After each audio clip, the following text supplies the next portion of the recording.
Paddy, good morning to you. How are you?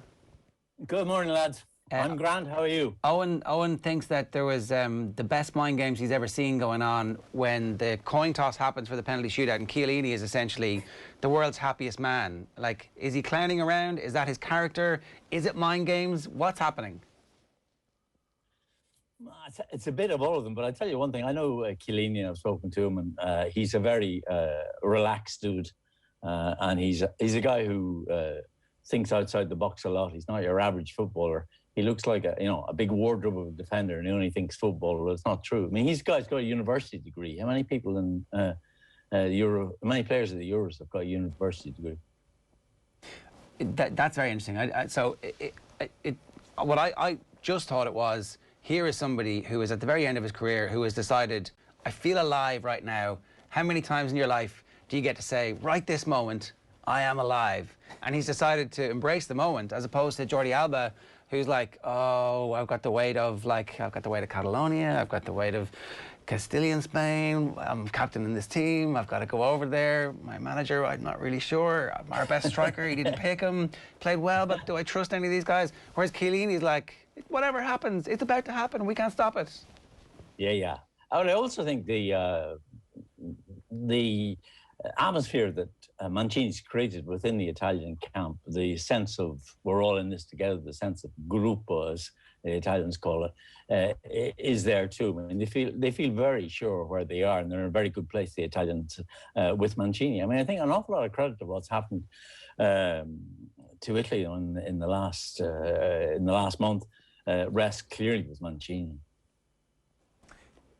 Chiellini maybe as well, Paddy, is feeling the sense of, I missed a bit of this tournament and I'm just happy to be back, because there was a sense maybe at the start that if Italy got knocked out early, that could be his tournament done and that could be his life as a tournament footballer over, except obviously that was never going to happen because Italy had been amazing and they were always going to go deep into this tournament. And maybe he's just appreciative of still being around and still having this opportunity. Oh, absolutely. In his case, he's 36. He's 108 caps. He's obviously at the end of his career. And he's had a number of injury problems. And there was a question mark at one point of whether he'd even make the squad. So he's more than delighted, like any player at that point in his career, to be there and to be playing in the final of a tournament like this. It's fantastic. Are you surprised by how well himself and Bonucci have done at this tournament? I am a little bit, because both of them had physical problems. Like, as I always joke before, I mean, between the two of them, they're, 70 years old and 214 caps or something. But I mean, they've been around for a long time, and you'd 6 matches so far in the month, maybe, and now a 7th. You'd wonder if they'd lasted out, but they've lasted well. They've always been very good players, and they showed it again last night. If there's one team that you reckon would be totally chilled out with Spain having a lot of the ball, all the possession, plenty of passes, you reckon it would be Italy? Like, was that the game plan, to sort of sit on the ropes a little bit and let Spain tire them out? To some extent, it definitely was, because Mancini acknowledged before the game, he said, this is, we're playing one of the best footballing sides in the world tomorrow. He said before the game, i.e. we're playing a side that like to knock it around. They knocked it around. And he said they're even better at playing the possession game than us. We can't match them at that. We just have to try and hang on in there. And basically, if you look at the Italian papers this morning and you listen to the Italian commentators, the word that comes up most often is sofferenza, that we had to hang on in there and suffer. And that is, of course, traditionally one of the things that Italian teams do well. I mean, it's not, Gary Lineker's called himself into a big row because he referred to Chiesa, the man who scored Italy's goal during the match, as, I think he called him Catenaccio o'clock. He said, there you go, Italy playing their old Catenaccio game. To some extent, Gary was right there, and in that, the better team on the night, better footballing team on the night was Spain. And that's the first time that's happened to Italy in this tournament. But they were able to ride it out, and they have enough class, and they do have a lot of class, to take their chances, both during the game and at the penalty shootout. I think it's really interesting to see a team who is as unified as they are and who is so clear in what their identity is. It's obviously manifest in the defending, and a lot of it was last gasp, but that's what it's like in the tournament in many respects. But the goal where the keeper just gets it and realises that it's on, and 3 passes later, it's an absolutely beautiful finish. After the move breaks down as well, everybody's still switched on. Like, everybody in the Italian side needed to know exactly what their role was for that goal to work. Absolutely. That is the type of football we've been playing for the last 18 months. They don't usually get as little, well, not little, they got quite a lot of possession last night, but they usually have like 70% of possession in games. They didn't have that against Spain. But yes, that was a move, the sort of quick break on the counter. And that's what Gary Lineker was complaining about, saying, oh, that's how Italy playing counter-attacking football. I don't think he's entirely fair in the sense that, they've shown in this tournament so far that they're not the average Italian national team, and they can play some very good football. And they will do when they play England. At this point, if they play England, of course, you'd have to fancy the chances against England if they can, recover physically and mentally. And of course, they have the extra day over whoever they're playing in the final as well, which at Chiellini's age, those extra 24 hours are going to matter a whole heap. Yes, they are. Paddy, you've covered Italy in tournaments for decades at this point. Did you think, starting out, that this was a team that could replicate the '06 team, for example? Yes. If you look at all the things that I wrote in previous to this, I said, that when you come into this tournament, Italy are obviously in they might not be in the very front row of the grid if it's a Formula One race, but they're certainly on the second row if they manage to get through the shock of the first round, because a lot of the team haven't played in a tournament before. Then they're going to be serious challengers because, the sort of, the winning run they put together coming into this tournament was not casual. There's a reason for that. And the reason is Mancini, I think, is it? The reason very much is Mancini, yeah. One of the things that's very clear about this Italian team is that there's a whole sense, like there is with every national team, but there's a whole sense of national pride. And the national pride here is obviously 2 factors that have come together. One, that you're recovering, it's a redemption from the humiliation and shame of not qualifying for the Russian World Cup in 2018. And above all, even more, a whole sense of getting back into some sort of normal life after 18 months of COVID. Remembering that Italy was the first country in Europe to be hit by COVID and was hit very badly. Yeah, so you can see how that outpouring is obviously, it's not unique, but certainly the footage that we saw of Italy at the very start was the most horrific. It was the epicenter for the first, certainly if you go back February, March 2020, that's where we were seeing the bodies piling up and the stories coming out. Italy was caught unprepared. They were the first, they didn't know what we were dealing with and how to deal with it. So the Italians had a very difficult time. It was as simple as that. Why is Mancini the perfect manager to redeem the team and then also to unite the country? He's a perfect, a winning manager is a perfect manager in Italy, that's for sure, and he's a winning manager. But he is a guy who, as a player, was a wonderful player, absolutely sumptuous player, and he's, turned Italian football on its head because he's picked only players who can really knock the ball about, are comfortable on the ball, as I keep on repeating, like piedi buoni, have you good feet, as Italians say, and therefore they've played very attractive football, and that has really sparked something in public opinion, and people, who were very disillusioned after the failure to qualify for Russia, are very much behind Italy at this point. As you can imagine, it's a very happy Italy that woke up this morning.